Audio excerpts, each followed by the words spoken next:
Welcome to This Explainer. Today, we are looking into a fascinating and honestly highly consequential dynamic within the higher education sector.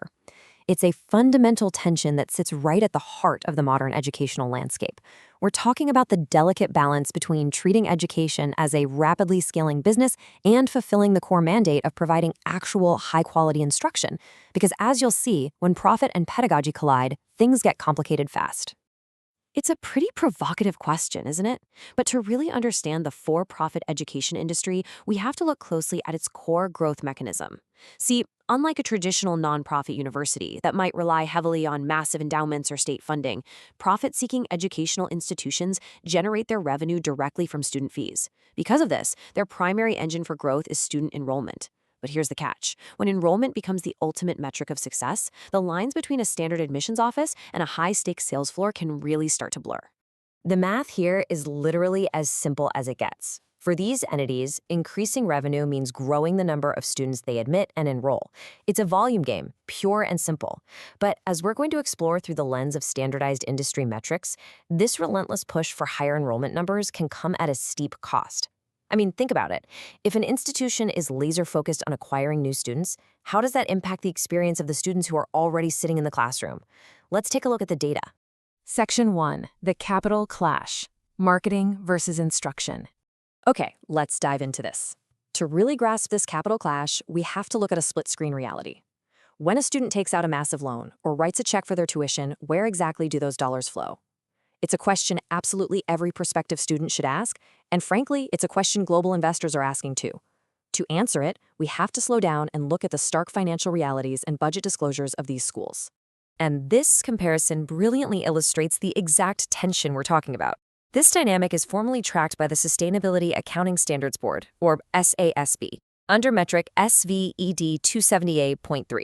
It essentially requires institutions to disclose two specific numbers side by side: their budget for teaching and student services versus their budget for finding and recruiting new students. By looking at these two figures together, we get an immediate, completely unvarnished look at an institution's true priorities.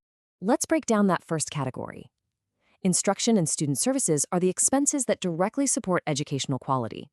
This is the meat of the educational experience.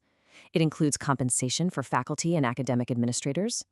It covers the cost of developing programs, providing educational materials like laptops and lab supplies, and funding crucial student support like career services.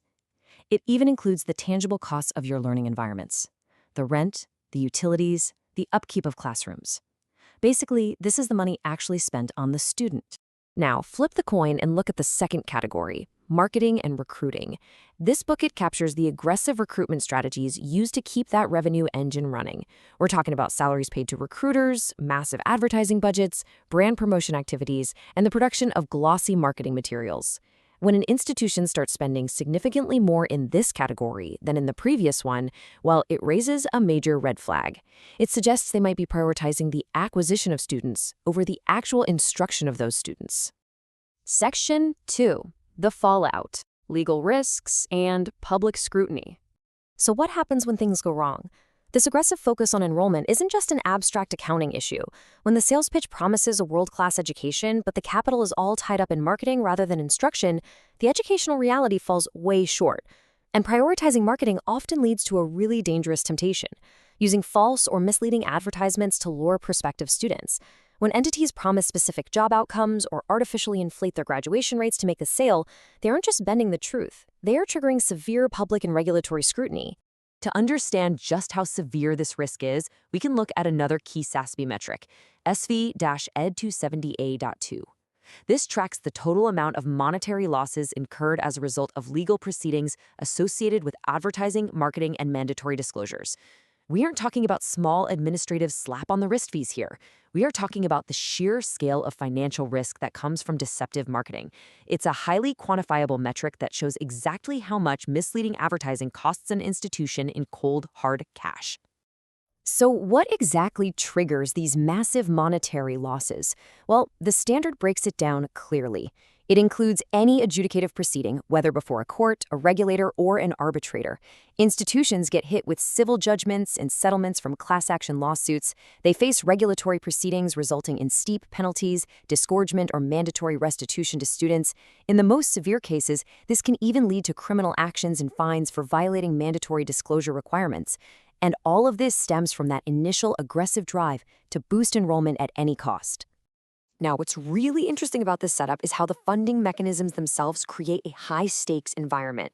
We really have to distinguish between government-funded student aid, which is money borrowed directly from governmental jurisdictions, and private student loans, or PSLs, which come from banks, credit unions, or sometimes the schools themselves. Because government funding often has strict eligibility limits and caps, institutions are sometimes heavily incentivized to push students toward riskier private loans just to cover the gap and secure their enrollment. And here is the crucial point where the financial structure and the marketing tension just totally collide.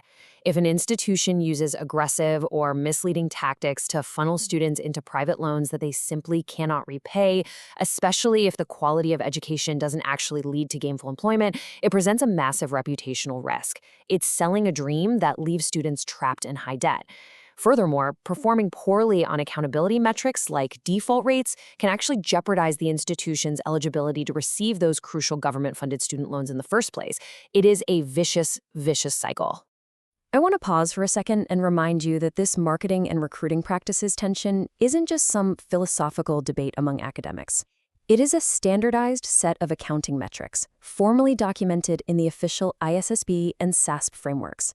Global investors use these exact tables to evaluate the sustainability and ethical grounding of education companies.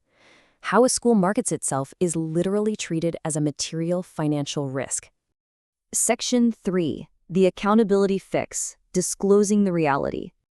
So, how does the industry attempt to rein in this ethical dilemma?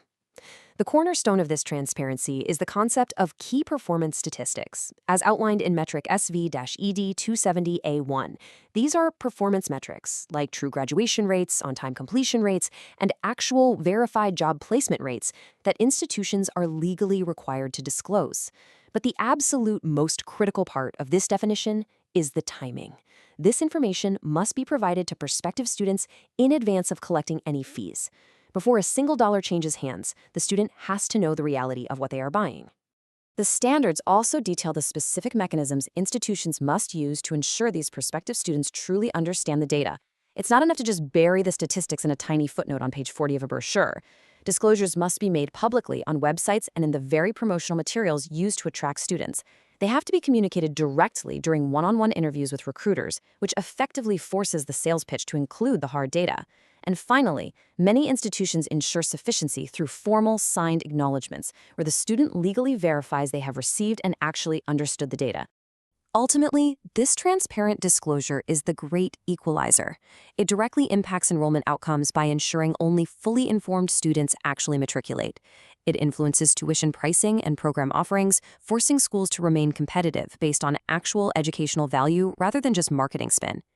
By forcing institutions to lay their cards on the table, these standards balance the drive for enrollment with the reality of educational quality, protecting both vulnerable students and the investors funding these institutions. Which brings us to our final thought. We've seen how the capital is divided, we've explored the legal risks of misleading marketing, and we've talked about the vital importance of upfront transparency. But as you look at the landscape of higher education today, I want to leave you with this. If an educational institution spends more capital on finding students than it does on actually teaching them, what are they really selling? An education or just a highly sophisticated marketing campaign? Thanks for joining me on this explainer, and keep asking the tough questions.